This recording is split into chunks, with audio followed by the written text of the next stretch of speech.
आप देख रहे हैं नॉन स्टॉप एट 9। मैं हूं मानक गुप्ता। पश्चिम बंगाल की मुख्यमंत्री ममता बनर्जी ने आज पुरुलिया में एक रैली को संबोधित करते हुए बीजेपी और पीएम मोदी पर निशाना साधा, तो वहीं केंद्रीय गृह मंत्री अमित शाह ने चुनावी सभा में दीदी पर पलटवार किया। इधर नंदीग्राम से बीजेपी के प्रत्याशी शुभेंदु अधिकारी ने ममता बनर्जी का नामांकन रद्द करने की मांग कर डाली। चाइना कांग्रेस के चाइना सीपीएम के चाइना खेला होवे, देखा होवे, जीता होवे। ना बीजेपी चाहिए, ना कांग्रेस चाहिए, ना ही चाहिए सीपीएम। खेल तो होगा ही, जीत भी होगी। चोटिल ममता बनर्जी व्हीलचेयर के सहारे ही जनता के बीच हाजिर हुई। जख्म अभी दूर नहीं हुआ था, लेकिन सामने हजारों का हुजूम देख जोश दोगुना हो गया।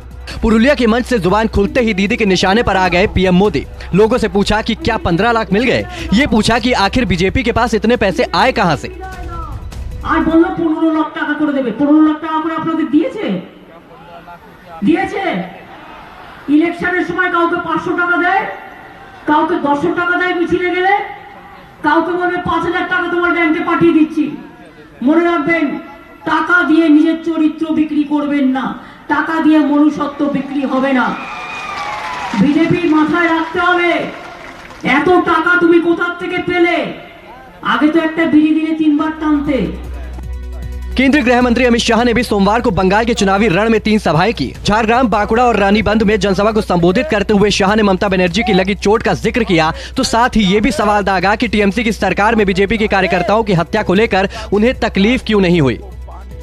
चुनाव आयोग कहता है हमला नहीं हुआ है, हादसा हुआ है। दीदी, आपके पैर में चोट आई, आप इतनी आहत हो गई हो, बहुत दुखी हो गई हो। मैं उनको पूछना चाहता हूं, मेरे 130 कार्यकर्ता जिनकी जान आपकी राजनीतिक हिंसा ने ली है, उनकी माताओं का दर्द आप जानती है? इस बीच नंदीग्राम के चुनावी रण में ममता बनर्जी के खिलाफ ताल ठोक रहे उनके ही पूर्व सिपह सलाहकार शुभेंदु अधिकारी ने मुख्य चुनाव अधिकारी को पत्र लिखकर उनका नामांकन रद्द करने की मांग की है। शुभेंदु का आरोप है कि ममता बनर्जी ने अपने खिलाफ चल रहे 6 मामलों का जिक्र हलफनामे में नहीं किया है। 6টা মামলা আছে ডায়েরি তাতে, 6টা মামলা সাপ্রেস অফ ফ্যাক্ট। 18 সালে 5টা আসামে মামলা হয়েছিল, দেয়নি, আর একটা সিবিআই কাছে মামলা পেন্ডিং আছে, সেটা দেয়নি। আমি আজকে কমপ্লেন করেছি।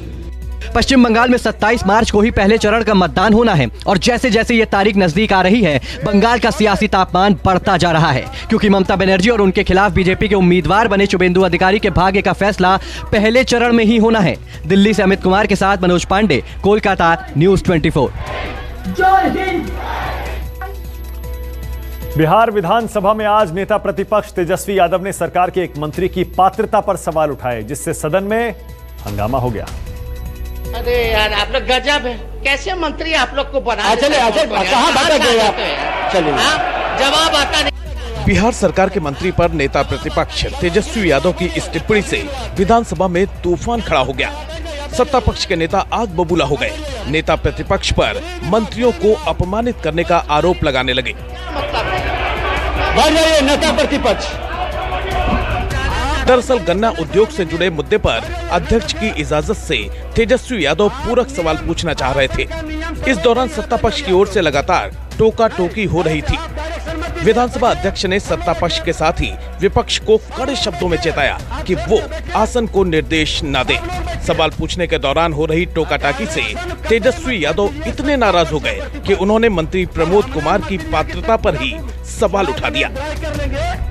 अरे यार, आप लोग गजब है, कैसे मंत्री आप लोग को बना। कहां बात गए आप?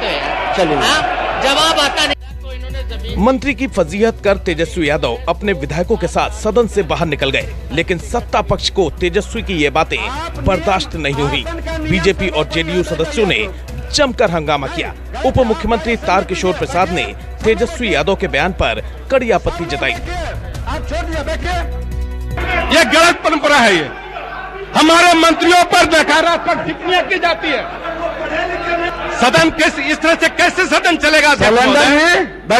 एक व्यक्ति को संरक्षण दिया जा रहा है। बिहार सरकार के मंत्री प्रमोद कुमार ने तेजस्वी के बयान को अति पिछड़ा समाज का अपमान बताया, तो वहीं बिहार सरकार के पूर्व मंत्री और बीजेपी विधायक नंद किशोर यादव ने आरोप लगाया कि तेजस्वी सदन को हाईजैक करने की कोशिश कर रहे हैं। ये हमको टारगेट नहीं किया। वे अति पिछड़ा वर्ग के मैं 5वीं बार विधायक बना हूं। तो मैं कोई चांदी का चम्मच लेकर पैदा नहीं हुआ हूं। वो समझे कि उनके माता पिता MP MLA हैं।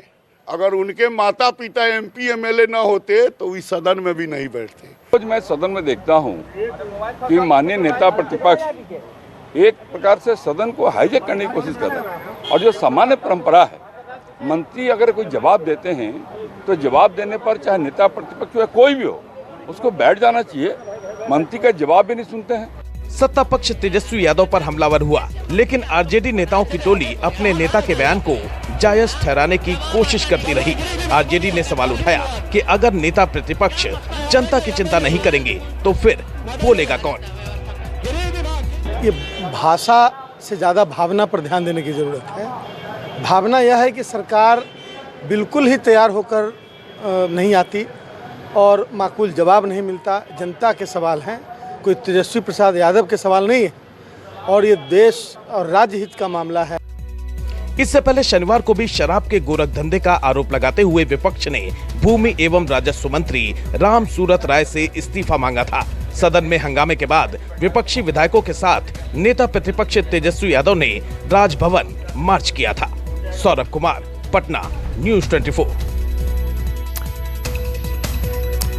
दिल्ली की आम आदमी पार्टी और केंद्र की बीजेपी के बीच एक बार फिर तकरार बढ़ सकती है, क्योंकि केंद्र सरकार LG के अधिकारों में बढ़ोतरी करने जा रही है।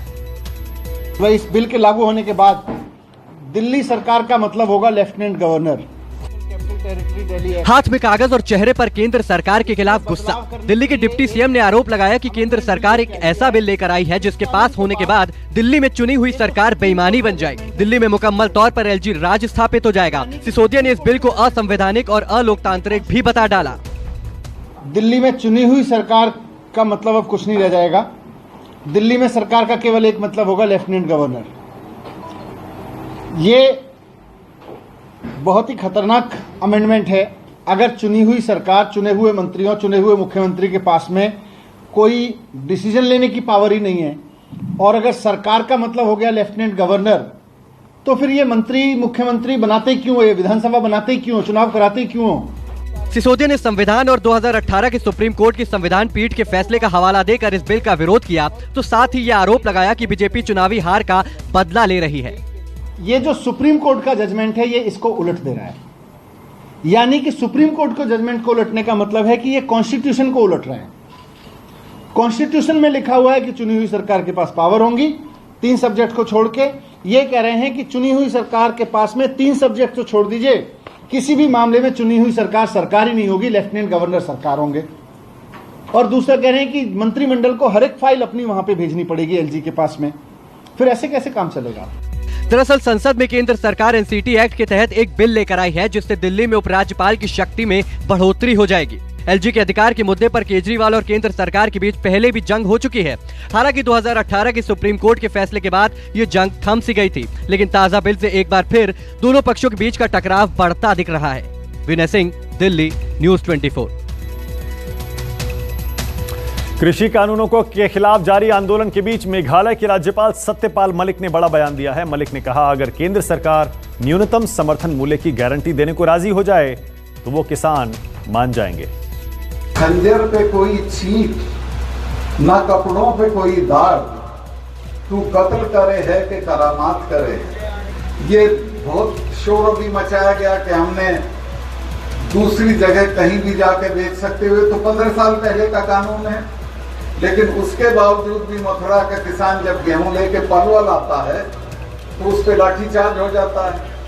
सोनीपत का जब नरेला आता है तो लाठीचार्ज हो जाता है। गृह जिले बागपत में अपने अभिनंदन समारोह के दौरान मेघालय के राज्यपाल ने खुलकर किसानों का पक्ष लिया, तो साथ ही ये भी कह डाला कि अगर सरकार MSP दे दे तो किसान मान जाएंगे। अब भी कल मैं एक बहुत बड़े जर्नलिस्ट से मिल के आया हूँ जो प्रधानमंत्री के बहुत अच्छे दोस्त हैं, और मैंने उन्हें कहा कि भाई मैं तो कोशिश कर ली, अब तुम उनको समझाओ ये गलत रास्ता है। सिर्फ MSP का कानूनी तौर पे उसको मान्यता दे दो, सारा मामला मेरी जिम्मेदारी, मैं नहीं बंटवा दूंगा। सत्यपाल मलिक ने यहाँ तक कह डाला कि अगर देश को आगे बढ़ाना है तो जवान और किसान दोनों को संतुष्ट रखना होगा।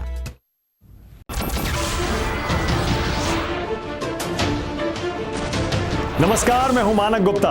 अगर आपको हमारा ये वीडियो पसंद आया हो तो इसे लाइक और शेयर जरूर करें और हां, हमें सब्सक्राइब और फॉलो करना ना भूलें ताकि आप देश और दुनिया की कोई खबर मिस ना करें। तो जुड़े रहिए हमारे साथ और देखते रहिए News 24।